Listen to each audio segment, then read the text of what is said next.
Hello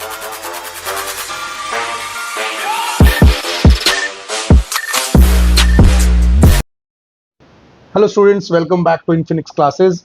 हम लोगों ने पिछली वीडियोस में क्या देखा था, सेट थ्योरी के बारे में पढ़ाई करी थी। आज हम लोग नए टॉपिक के साथ स्टार्ट करते हैं, रिलेशंस एंड फंक्शंस, है ना। रिलेशन एंड फंक्शन चैप्टर हम लोग शुरू करेंगे। क्यों हमें रिलेशंस एंड फंक्शंस पढ़ना होता है?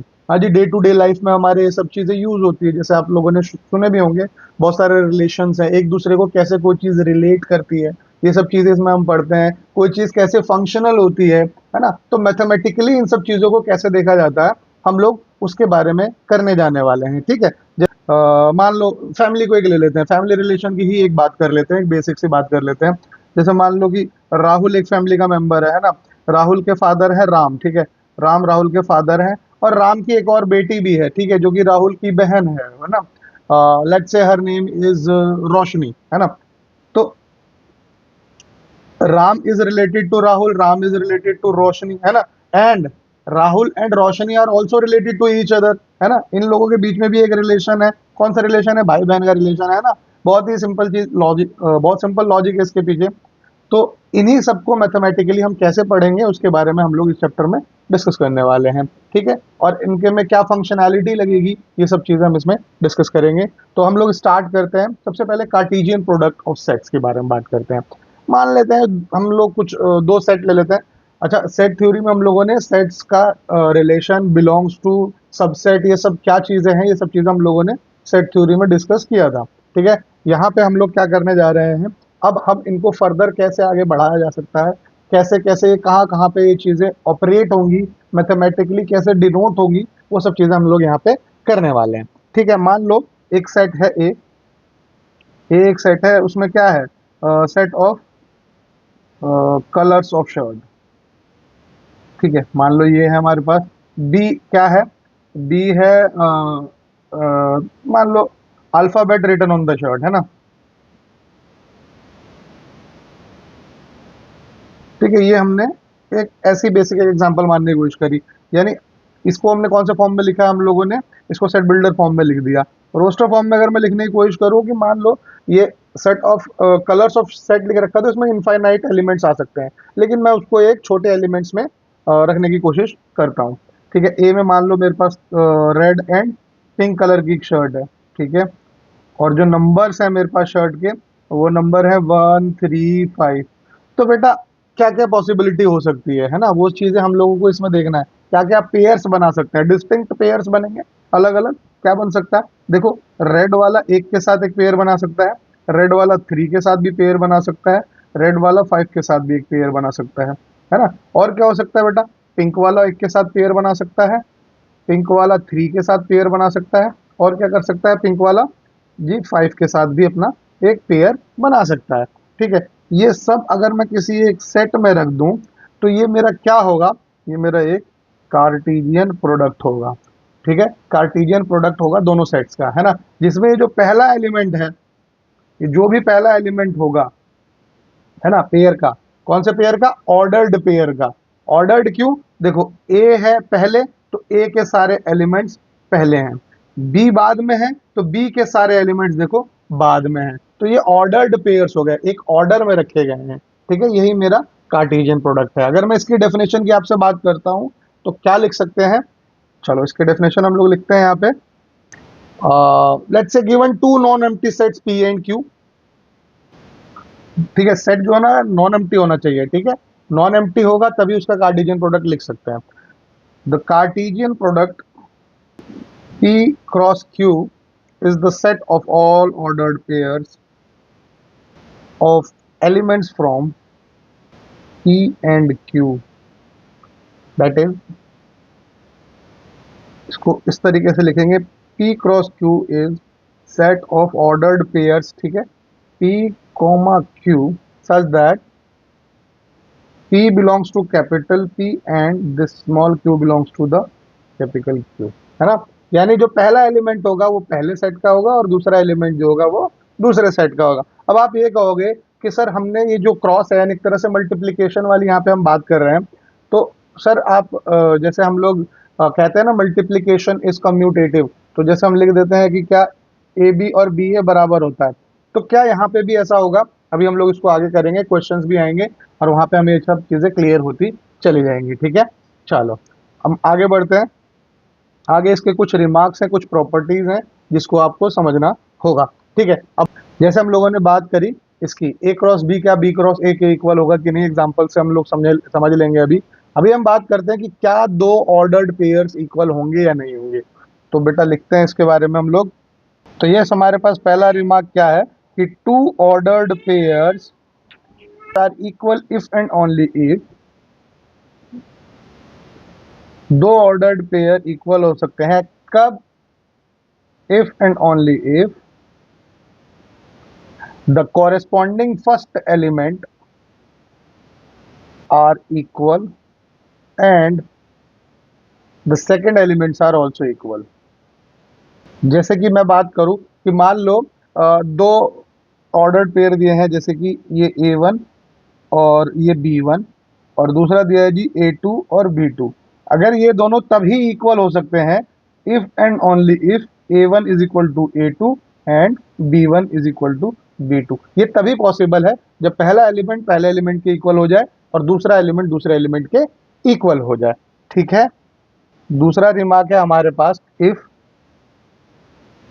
There are P elements in P and Q elements in Q, then there are PQ elements in P cross Q। ठीक है, यानी नंबर ऑफ एलिमेंट्स अगर P में P है, यानी मान लो 2 है, नंबर ऑफ एलिमेंट्स Q में Q है मान लो 3 है, तो number of elements in P cross Q क्या हो जाएगा बेटा, P इंटू क्यू हो जाएगा, यानी 2 इंटू 3 6 हो जाएगा, है ना, बहुत इजी। थर्ड रिमार्क है हमारे पास, if A and B are non empty sets and either A और B is infinite set then so is A cross B। यानी A और B अगर नॉन एम्प्टी सेट है and either of A and B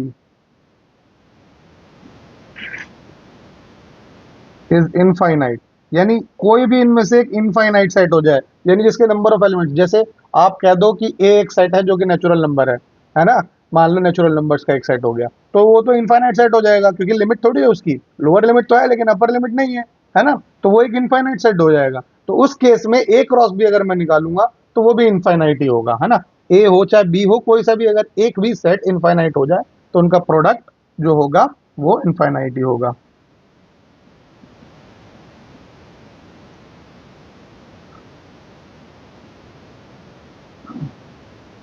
यहाँ तक clear है ना।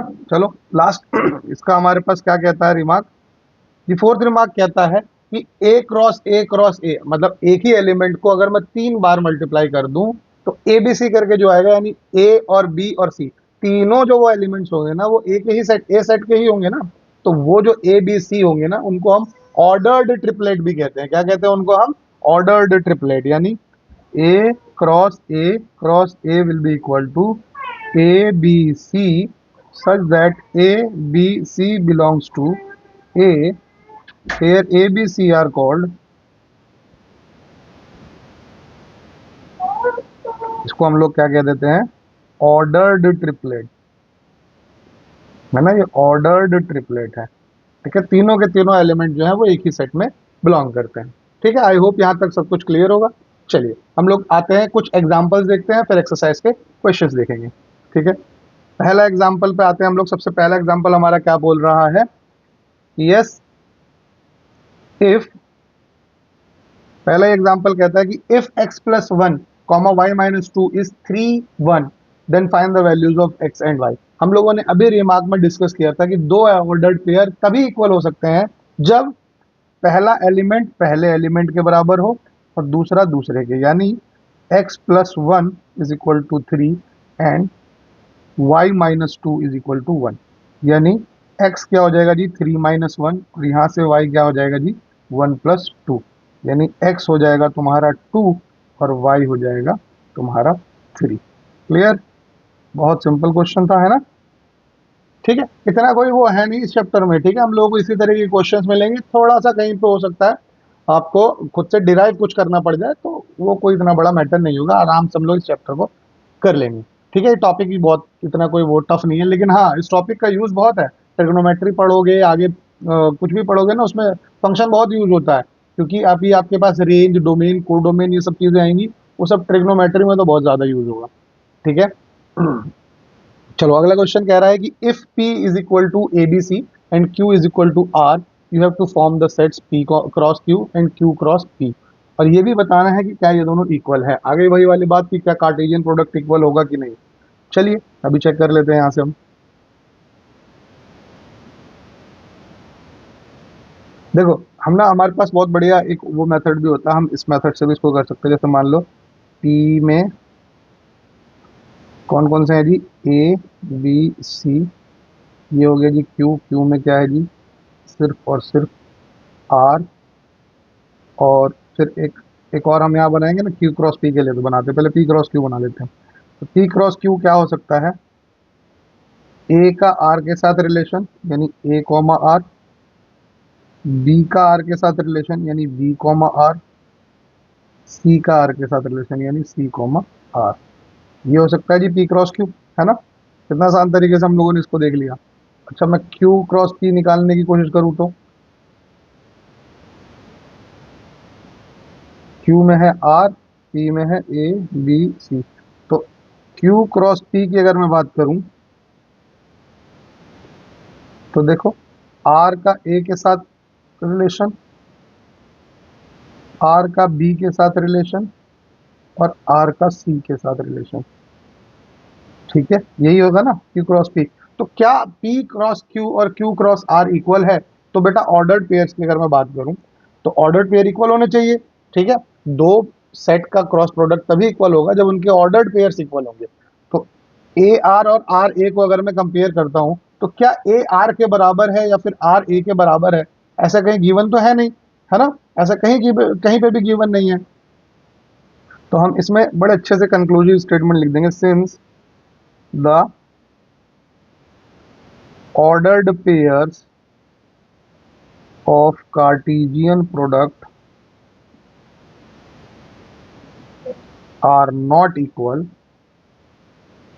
therefore P cross Q not equal to Q cross P। I hope आपको अपना आंसर मिल गया होगा कि क्या कार्टेशियन प्रोडक्ट कम्यूटेटिव होते हैं कि नहीं।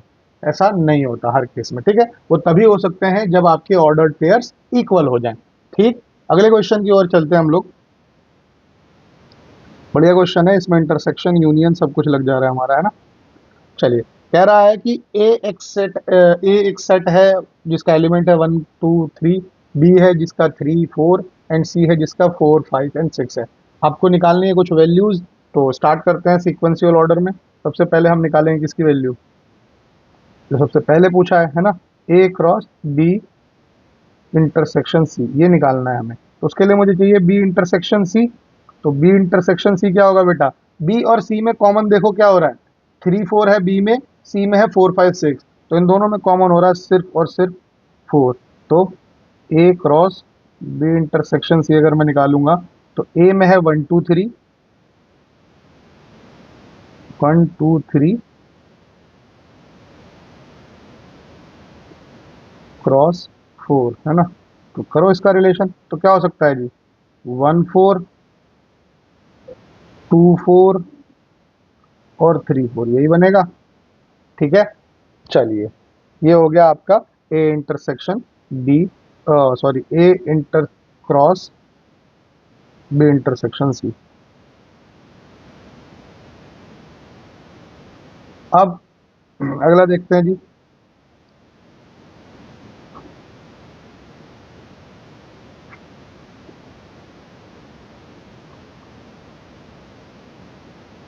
सेकंड वन क्या पूछ रहा है, A cross B intersection A cross C. तो भाई साहब सबसे पहले ए क्रॉस बी निकाल लो।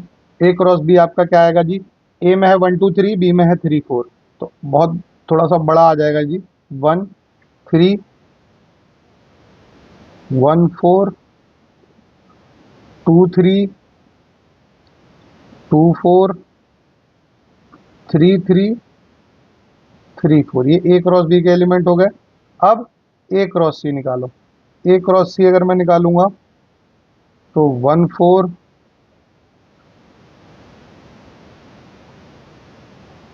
1 5 1 6 2 4 2 5 2 6 3 4 3 5 3 6। ठीक है, ये एलिमेंट्स आ गए हमारे यहाँ पे। ठीक है, अब हमसे पूछ रहा है इनका इंटरसेक्शन निकालना है आपको। तो बेटा इंटरसेक्शन में कुछ नहीं करना, यानी A cross B intersection A cross C निकालना है आपको, है ना। तो जो ऑर्डर्ड पेयर इक्वल होंगे कार्टेशियन प्रोडक्ट में, उनका इंटरसेक्शन वही निकलता है ना। जो ऑर्डर्ड पेयर इक्वल हो जाएंगे वही कॉमन हो गए। तो जरा ध्यान से देखते हैं यहाँ पे, तो कौन कौन सा है जी। 1 3 है क्या दोनों में? नहीं है। क्या 1 4 है? बिल्कुल है। 1 4 एक हो जाएगा। ठीक है, क्या 2 3 है? नहीं है। 2 4 है? बिल्कुल है, तो ये हो गया। 2 5 नहीं, 2 5 तो है ही नहीं। उसमें नहीं है ना, आपके ए क्रॉस बी में नहीं है। 3 3 है? नहीं है जी, तो 3 4 बिल्कुल है। तो ये हमारा इसका इंटरसेक्शन निकल के आ गया।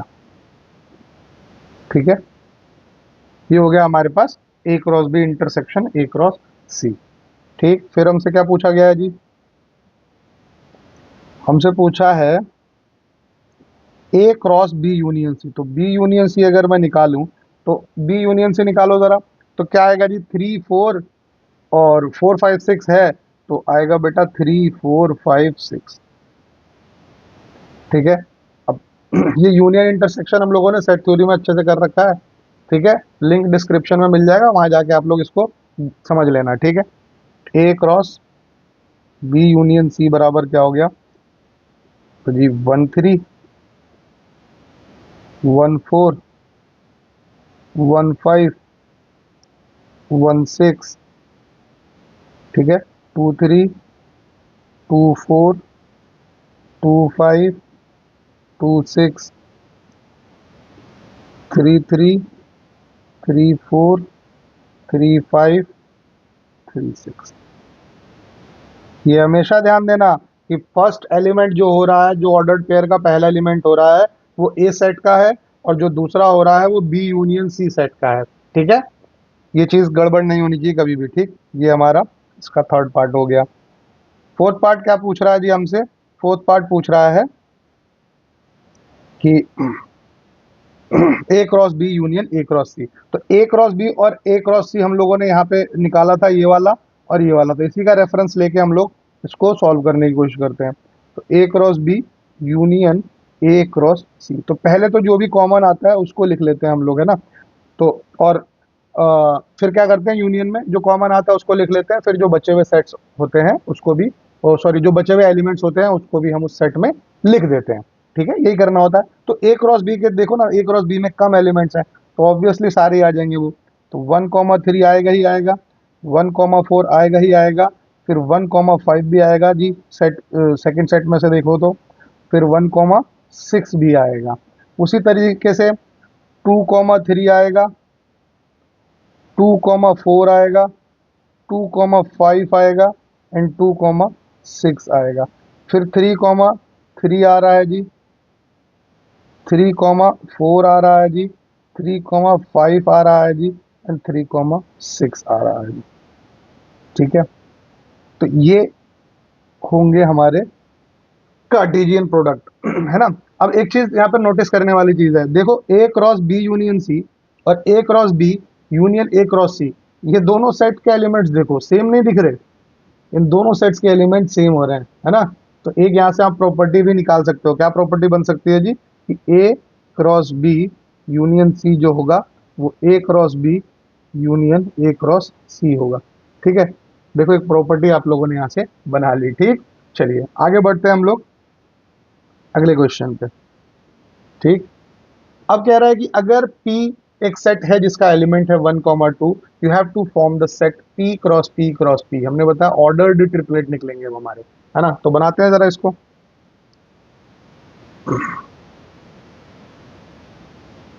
देखो पी क्रॉस पी निकालना है, तो सबसे पहले आप एक काम करो, पी क्रॉस पी निकाल लो।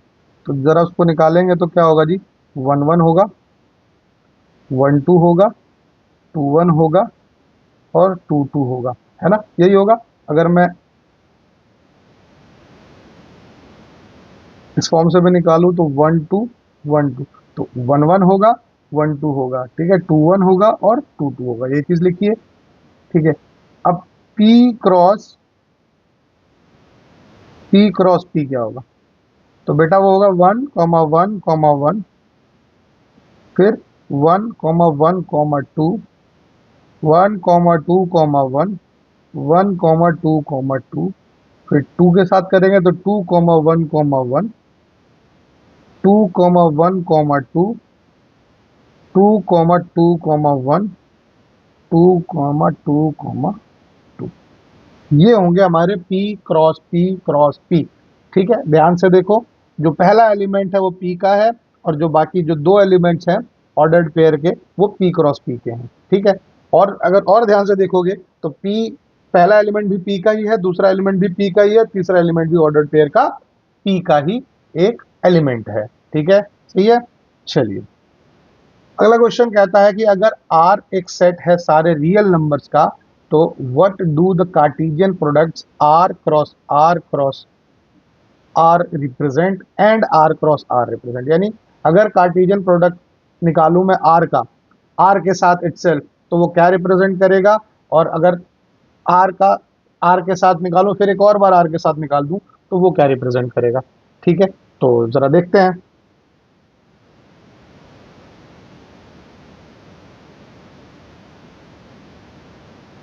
हाँ जी, तो Cartesian product R cross R represent the set, क्या रिप्रेजेंट करेगा जी, एक्स कॉमा वाई को रिप्रेजेंट करेगा, ठीक है, सच दैट एक्स बिलोंग करेगा आर से और वाई भी बिलोंग करेगा आर से, यही होगा। ये क्या है, ये क्या है which represent the,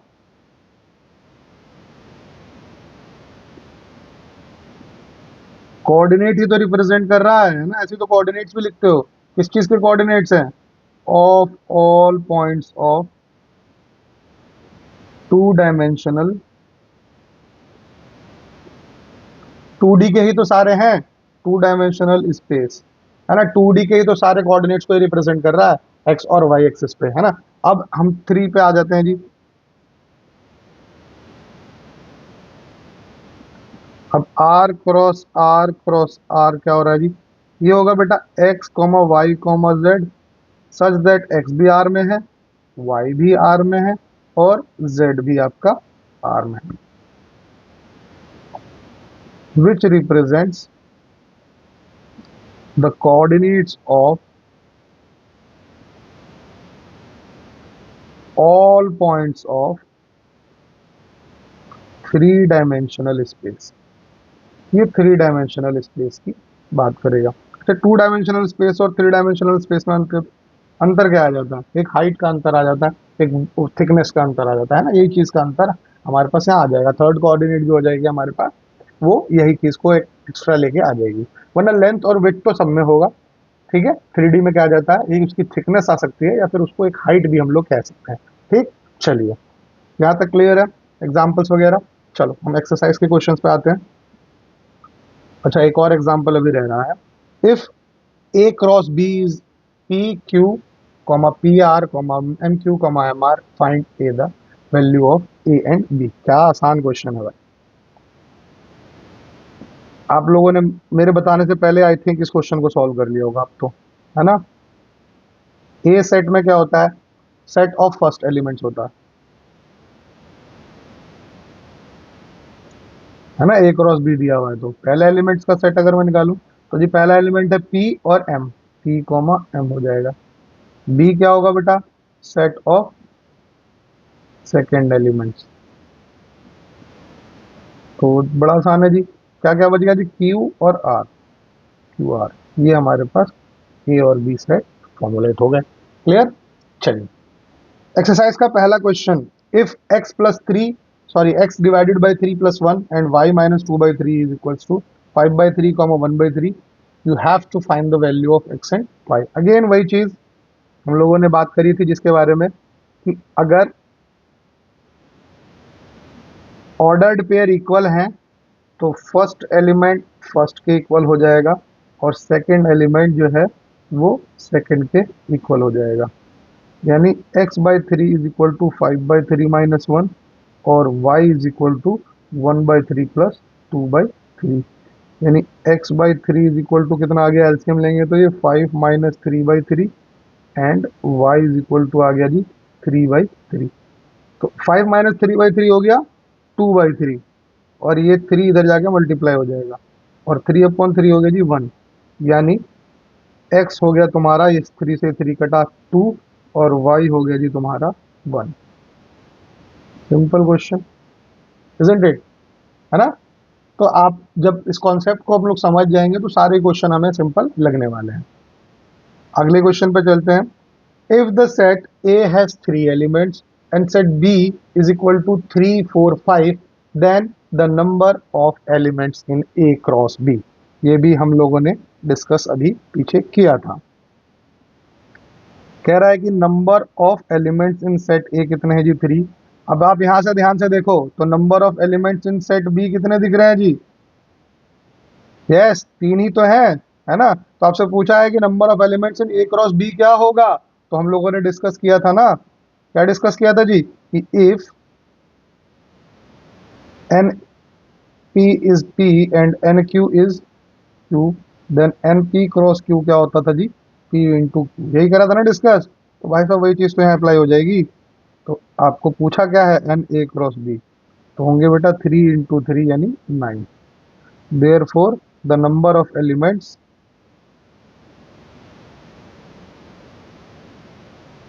in A cross B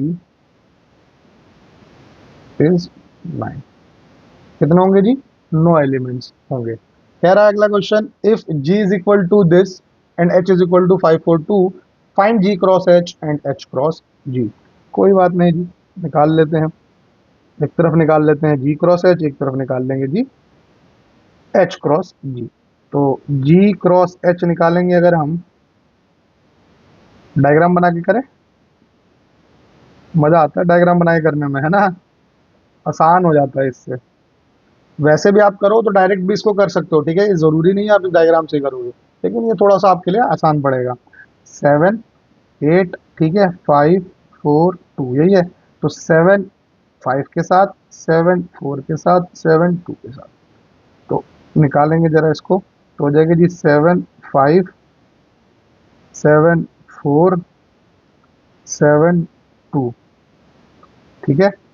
फिर उसी तरीके से 8 5 के साथ, 8 4 के साथ और 8 2 के साथ, 8 5 8 4 8 2, जी क्रॉस एच निकल गया आपका। उसी तरीके से आपको अब क्या करना है, एच क्रॉस जी को निकालना है, एच क्रॉस जी। तो बनाते हैं जी फिर से फिगर, एच जी, एच में है जी 5 4 2 7 8, तो 5 का 7 के साथ, 5 का 8 के साथ, यानी 5, 7 5, 8, 4 का 7 के साथ, 4 का 8 के साथ, फिर 2 का 7 के साथ और 2 का 8 के साथ। चलो, ये आपका एच क्रॉस जी और जी क्रॉस एच आ गया। अब एक चीज ध्यान दो, क्या जी क्रॉस एच और एच क्रॉस जी बराबर है, नहीं है, है ना। ऑर्डर्ड पेयर अलग अलग हो रहे हैं, 7 5 के इक्वल नहीं हो सकता और 5 7 के इक्वल नहीं हो सकता, है ना। तो ये ऑर्डर्ड पेयर अलग हो जा रहे हैं, तो ये आपका क्रॉस प्रोडक्ट जो होगा वो, यानी कार्टेशियन प्रोडक्ट जो आपका ये होगा वो इक्वल नहीं होगा। लेकिन मैं एक चीज और पूछ रहा हूँ, क्या नंबर ऑफ एलिमेंट्स दोनों सेट के सेम हो रहे हैं। देखो, जी क्रॉस एच के हो रहे हैं 1 2 3 4 5 6, एच क्रॉस जी के हो रहे हैं 1 2 3 4 5 6, बिल्कुल इक्वल हो रहे हैं। यानी नंबर ऑफ एलिमेंट्स पे फर्क नहीं पड़ेगा, लेकिन ये सेट जो है ना ये इक्वल नहीं होंगे, लेकिन इनके एलिमेंट्स सेम हो सकते हैं, ठीक है। क्योंकि जी में वही एलिमेंट्स रहेंगे, एच में उतने ही एलिमेंट्स रहेंगे। तो जी क्रॉस एच कर लो चाहे एच क्रॉस जी कर लो, एलिमेंट्स तो सेम ही रहेंगे, मतलब नंबर ऑफ एलिमेंट्स तो सेम रहेंगे, लेकिन जो एलिमेंट्स होंगे ना वो अलग अलग हो जाएंगे, ठीक। चलिए, आई होप क्लियर होगा यहां तक। Okay, next question is state whether each of the following statements are true or false. If the statement is false, rewrite the given statement correctly. आपको बताना है कि क्या स्टेटमेंट ट्रू है या फॉल्स है। अगर गलत है तो उसको दोबारा लिखना है आपको। देखते हैं जी, पहला ही P क्रॉस Q निकाल के देखते हैं क्या आता है। MN आएगा, MM आएगा, NN आएगा, NM आएगा। क्या P क्रॉस Q में ये सब लिखा हुआ है? बेटा सिर्फ दो ही ऑर्डर्ड पेयर दिए हुए हैं, तो क्या ये सही है? नहीं, ये फॉल्स है। तो करेक्ट वाला कौन सा है? ये वाला करेक्ट है।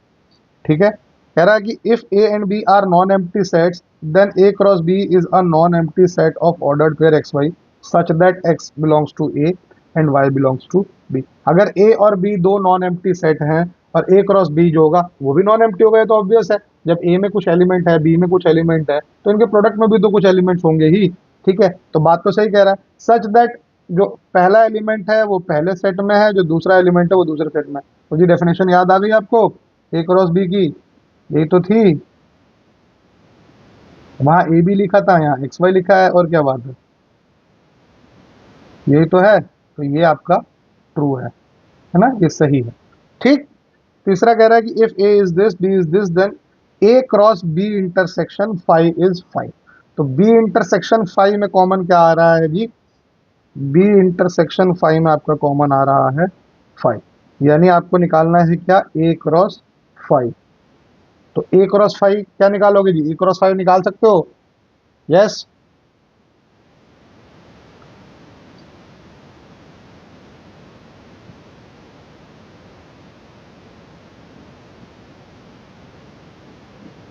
ए क्रॉस फाइव आपका क्या हो जाएगा? फाइव हो जाएगा डायरेक्ट, सीधी सीधी बात है। ठीक है, एक एम्प्टी सेट हो गया। ठीक है, इन दोनों का प्रोडक्ट मैं निकाल ही नहीं पाऊंगा, फाइव ही आएगा, है ना? क्योंकि जो भी हम प्रोडक्ट निकालते हैं वो किस पे निकालते हैं जी? नॉन एम्प्टी सेट्स पे निकालते हैं, कार्टेशियन प्रोडक्ट। तो अगर किसी कार्टेशियन प्रोडक्ट को जो एक मान लो एक नॉन एम्प्टी सेट है, दूसरा एम्प्टी सेट है, तो उनका अगर मैं कार्टेशियन प्रोडक्ट निकालता हूँ तो मेरा वैल्यू फाइव आएगा, है ना? फाइव आएगा, यानी नल सेट हो जाएगा। तो यानी ये भी जो स्टेटमेंट है वो मेरी ट्रू है। ठीक, अगला question, if a is equal to minus 1 comma 1 then find the value of a cross a। पहले a क्रॉस a निकाल लो। आप डायरेक्ट अगर निकाल सकते हो a क्रॉस a तो निकाल सकते हो, कोई बात नहीं। लेकिन आप इस तरीके से निकालोगे तो एरर के मिस्टेक्स मतलब एरर के चांसेस बिल्कुल कम रहेंगे। a क्रॉस a अगर आप निकालोगे तो minus one comma minus one, minus one comma one, one comma minus one, और कुछ आएगा जी? One comma one. ठीक है, अब निकालो जी ए क्रॉस ए क्रॉस ए। अच्छा, आप नंबर ऑफ एलिमेंट से वेरीफाई भी इसको कर सकते हो कि आप सही कर रहे हो कि नहीं, अभी बताता हूँ कैसे। तो जी minus one comma minus one comma minus one, minus one comma minus one comma one, minus one one minus one, minus one one and one.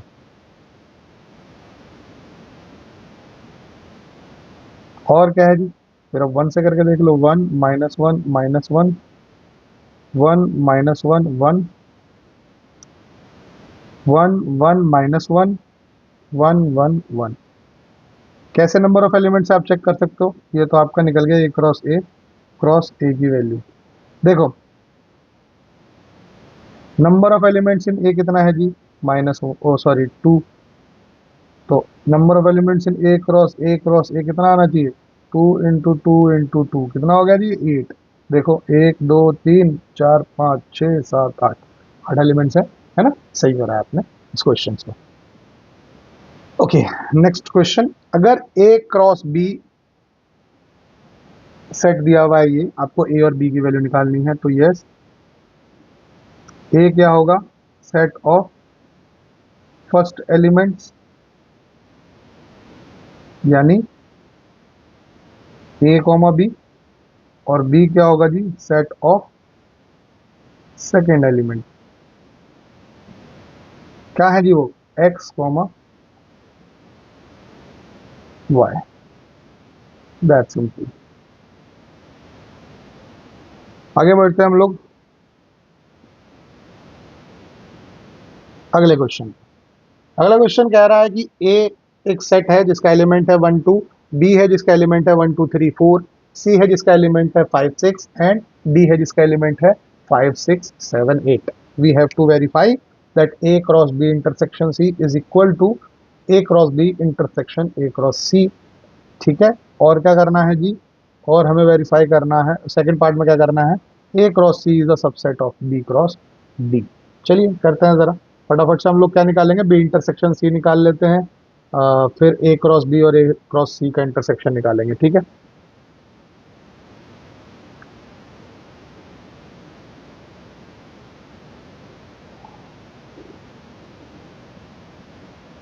B intersection सी अगर मैं निकालता हूँ तो बी में ये एलिमेंट है 1 2 3 4, उसमें 5 6, तो भाई साहब कुछ कॉमन नहीं आ रहा। ठीक है, तो ए क्रॉस बी इंटरसेक्शन सी, ये तो साफ साफ क्या हो गया जी, फाइव हो गया। मैंने बताया ना, फाइव से किसी भी सेट का कार्टेशियन प्रोडक्ट निकालूंगा तो फाइव हो जाएगा। तो एल एच एस मेरे पास फाइव आ गया। आर एच एस की बात करता हूँ अगर, तो ए क्रॉस बी निकालूं पहले। ए क्रॉस बी आएगा बेटा 1 1 1 2 1 3 1 4, 2 1 2 2 2 3 2 4। ठीक है, ये ए क्रॉस बी आ गया। अब मुझे ए क्रॉस सी भी चाहिए। ए क्रॉस सी निकालता हूँ जी, 1 5 1 6 2 5 2 6। अब जरा देखते हैं ऑर्डर्ड पेयर इन दोनों में कोई कॉमन आ रहा है कि नहीं। तो A cross B intersection A cross C, तो 1 1 है नहीं है, 1 2 है नहीं है, 3 है नहीं है, 4 2 1, कोई कॉमन नहीं है, कोई एलिमेंट ही कॉमन नहीं हो रहा। तो ये भी 5 हो गया। तो एल एच एस और आर एच एस इक्वल हो गए। हो गया वेरीफाई जी, फर्स्ट पार्ट।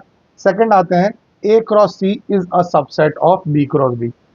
ए क्रॉस सी एक सबसेट है बी क्रॉस डी का। इसका मतलब क्या है, ए क्रॉस सी का हर एलिमेंट बी क्रॉस डी में होना चाहिए। चलो ए क्रॉस सी का एलिमेंट देखते हैं जी, बी क्रॉस डी में है कि नहीं। तो ए क्रॉस सी हम लोगों ने अभी निकाला था, क्या आया था जी, 1 5 1 6 2 5 2 6। बी क्रॉस डी निकालते हैं जी। बी क्रॉस डी आएगा जी 1 5 1 6 1 7 1 8,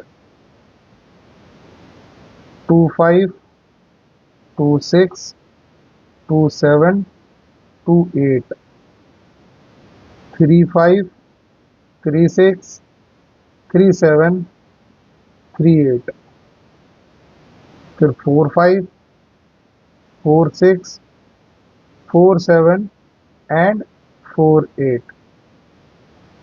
अब जरा देखते हैं जी कुछ कॉमन आ रहा है कि नहीं आ रहा, मतलब ए क्रॉस सी का बी क्रॉस डी में है कि नहीं। मार्क करते हैं। 1 5 है, बिल्कुल है, ये रहा। 1 6 है जी, है।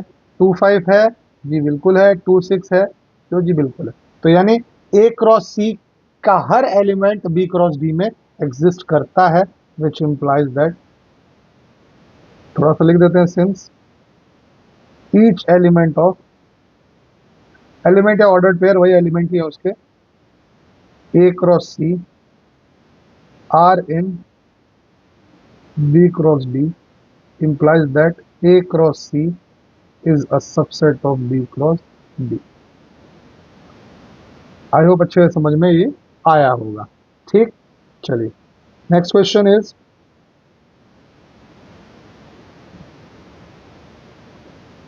let A is equal to 1 2, B is equal to 3 4, we have to write A cross B, और how many subsets will A cross B have, और उसको हम लिखते हैं ज़रा कितने हो गए। ठीक है, तो चलिए करते हैं इसको।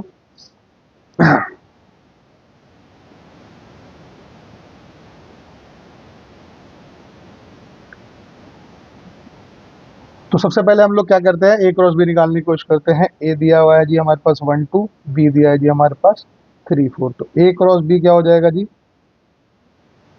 1 3 1 4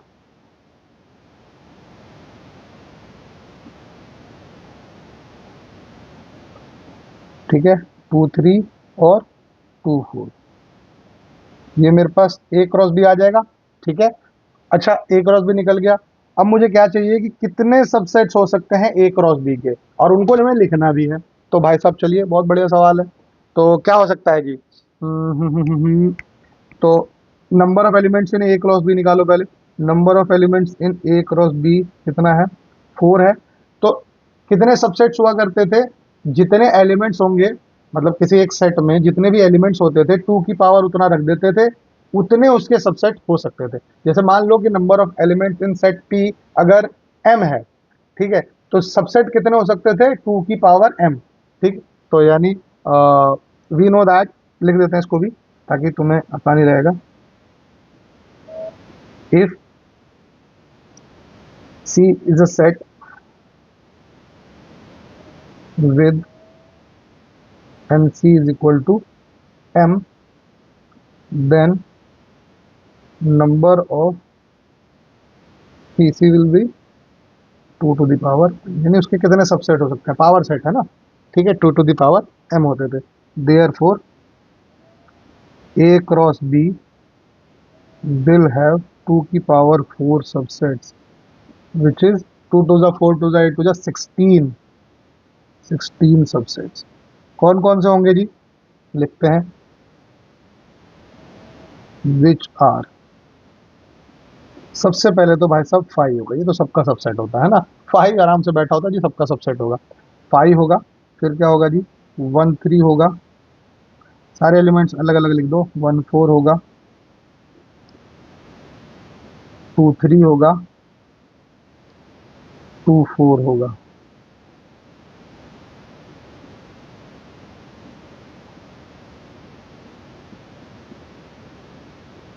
फिर पेयर बनाने लग जाओ दो दो के, है ना। 1 3 का 1 4 के साथ बना लो,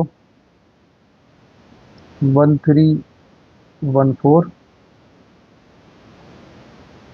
1 3 2 3, 1 3 2 4। ठीक है, फिर 1 4 का बनाओ, 1 4 2 3,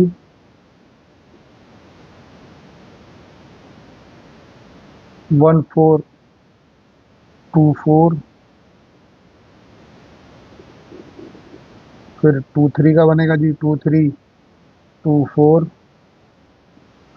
फिर आ जाएगा जी पूरा का पूरा 1 3 1 4 2 3 2 4 पूरा, 1 3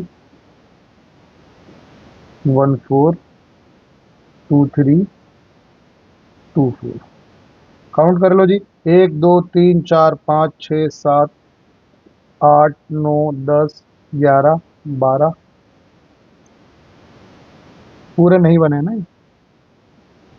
1 2 3 4 5 6 7 8 9 10 11 12 लिखे हैं, 4 रह गए, पूरे नहीं लिखे ये।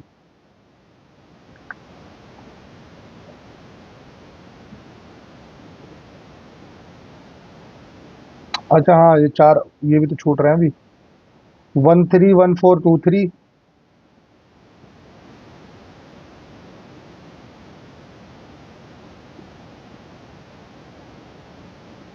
ऊपर लिख देता हूँ मैं, यहाँ पे स्पेस है तो ठीक है। और क्या हो जा रहा है? 1 3 1 4 2 4, और क्या है जी? 1 4 2 3 2 4, है ना। और क्या है जी? 1 3 2 3 2 4।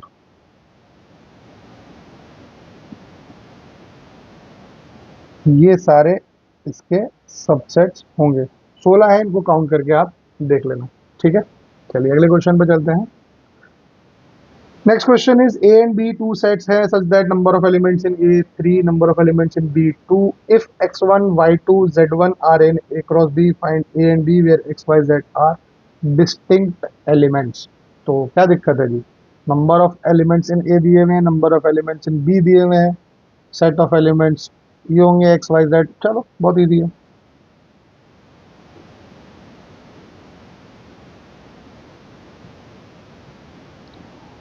एन ए दिया है जी 3, एन बी दिया है जी 2। और क्या होता है जी, ए होता है set of elements in first, set of first element होता है ना, एक्स वाई जेड लिख दिया ना, x1 y2 z1, तो एक्स वाई जेड देखो फर्स्ट में इतने ही एलिमेंट्स हैं, ये हो गया। बी की बात करूं तो सेट ऑफ सेकंड एलिमेंट्स क्या है जी, 1 2। वेरीफाई कर लो, फर्स्ट में एलिमेंट 3 है, सेकंड में एलिमेंट 2 है। ठीक है, क्लियर हो गया। चलिए next question is the Cartesian product A cross A has 9 elements among which are found -1 0 0 1। Find the set A and the remaining sets of A cross A। ठीक है, करते हैं जरा।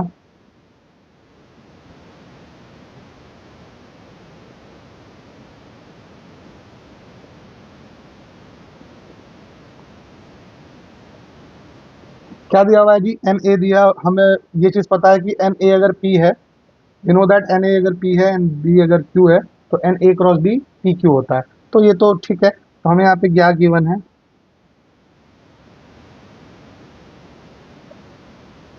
एन ए क्रॉस ए हमें 9 दिया हुआ है।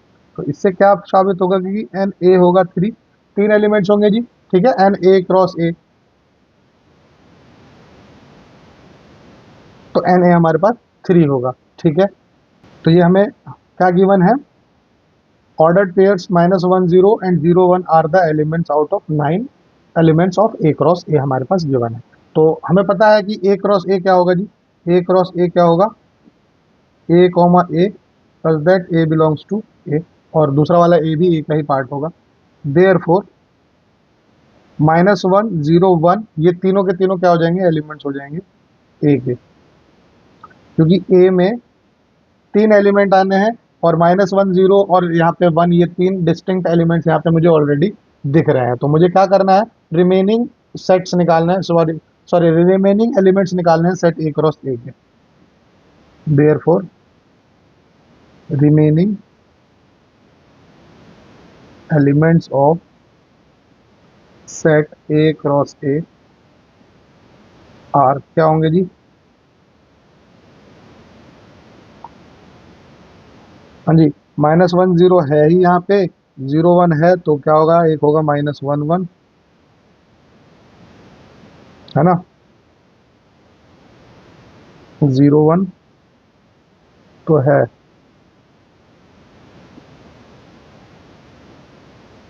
-1 होगा एक,